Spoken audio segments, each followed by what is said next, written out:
This is nonsense. This is ridiculous. This is sacrilegious.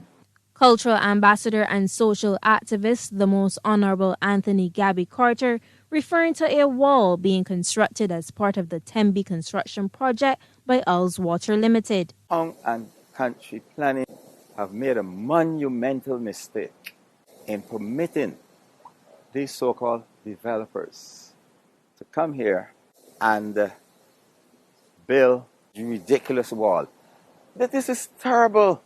And this man is allowed, given permission to build this atrocity, this barrier. And not only that, to build a cottage down here and try to stop the good people of St. Joseph from having access not only to the teacup and saucer, but also to Joes River itself. It is unfair, it is wrong, it is an injustice. He says Barbadians must always have access to the country's rivers and beaches. CBC understands some St. Joseph residents are so upset they are in the process of filing an application for an injunction to stop the construction of the wall. One resident, Stephen Gemma, says he wants the Town and Country Development Planning Office to reconsider its decision to approve this construction. In the past, there were certain restrictions in terms of development along Riverside. One, along the beach side, there was a 100-foot water mark in which you could not do any development within 100 feet of the high water mark. That seemed to have gone through the window.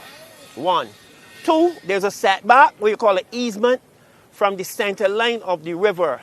That too has gone out through the window.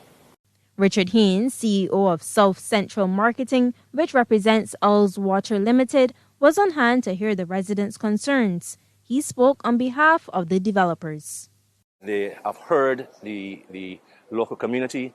They are dedicated to the local community. They actually were responsible for fixing the railway trace when it was damaged several years ago.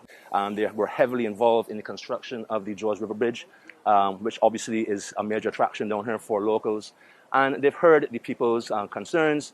They've currently stopped the construction of the actual gates on the eastern end of the property, and they are going to sit down and they basically want to consult with the local community to make sure that when this project comes off, is erected, that everybody is done in harmony with the local community and everybody's happy. Nevertheless, in addition to the legal action, the community is organizing a protest for next week. Crystal Hoyt, CBC News.